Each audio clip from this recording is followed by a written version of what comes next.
জানো তো, আমার বাড়ির কাছে একটা রথ হয়, খুব বড় রথের মেলাটা হয়। তো সেই রথের মেলাতে গিয়ে খুব আড্ডা মজা আনন্দ, বন্ধুদের সাথে অনেকদিন পর দেখা হয়, গল্পগুলো অনেক কিছু হয়।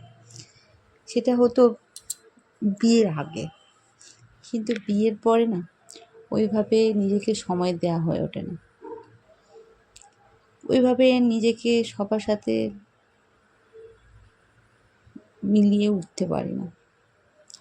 কেন জানি না, কোথাও মনে হয় বাধা পড়ে যাচ্ছে, নিজেকে সেইভাবে খোলা আকাশে মিলতে পারি না।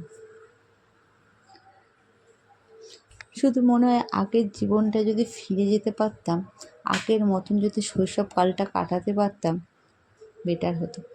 তোমরা বলো, তাই নয় কি?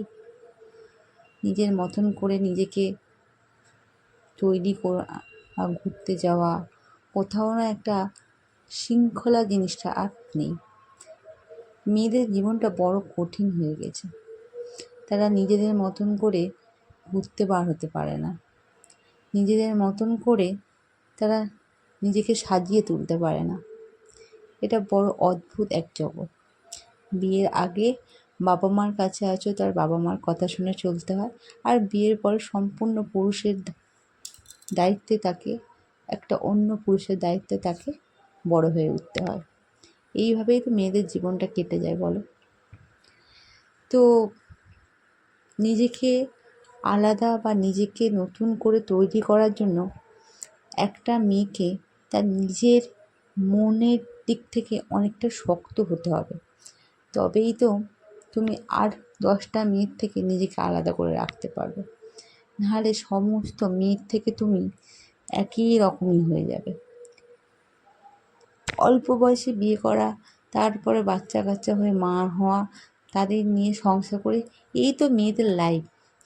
তো নিজেকে চেঞ্জ করতে হবে। আর সবার থেকে কে কী বললো, কী কী করলো, সেগুলো ছেড়ে দাও। নিজেকে ভালো রাখার জন্য নিজেকে নিজের প্রতি কেয়ার করো। সকাল থেকে উঠে নিজেকে তৈরি করো নিজের মতন করে, দেখবে এক আলাদা জগৎ তৈরি দেখতে পাবে তুমি।